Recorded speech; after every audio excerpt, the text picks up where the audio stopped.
네, 지난달 수출은 1년 전보다 8.4% 감소하면서 7월 감소율 마이너스 16.4%에 비해서 크게 개선이 됐습니다.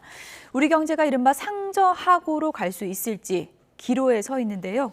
정부가 연말까지 앞으로 넉 달간 181조 원 무역 수출 금융을 공급해서 수출을 전력 지원합니다. 취재 기자가 연결돼 있습니다. 이승은 기자.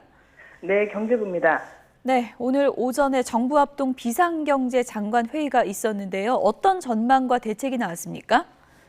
네, 오늘 회의에서 추경호 부총리는 우리 경제가 회복 단계 초입에 있는 것으로 보인다고 말했습니다.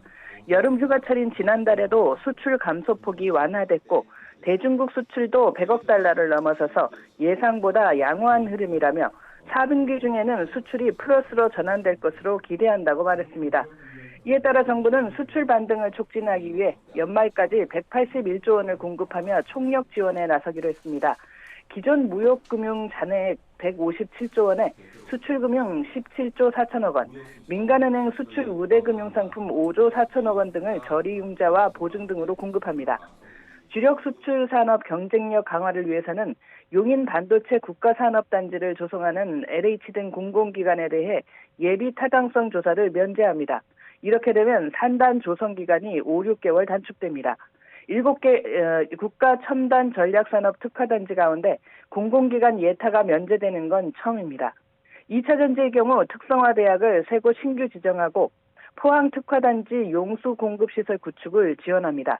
내년부터는 국가 첨단 전략산업 뉴턴 기업의 경우 투자금의 최대 절반까지 보조금을 지원합니다. 새로운 수출 동력을 확충하기 위해 K콘텐츠 전략펀드는 1조 원 규모로 조성합니다.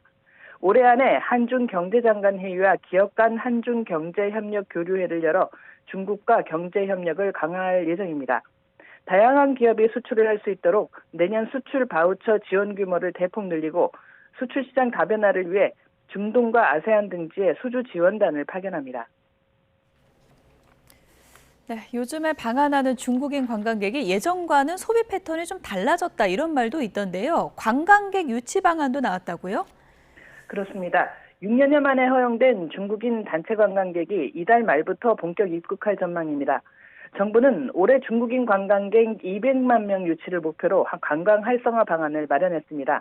하반기에 상반기 50만 명보다 3배 늘어난 150만 명을 유치해 GDP 성장에 0.16%포인트 기여하는 것이 목표입니다.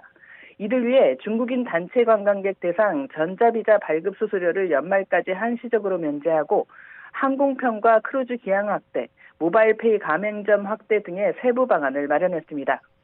정부는 중국 경기 침체와 위안화 가치 절하, 단체 관광 퇴조 등으로 중국인의 해외 관광 패턴이 바뀌고 있다고 보고 중상류층을 목표로 하는 고부가 상품 개발을 추진하기로 했습니다.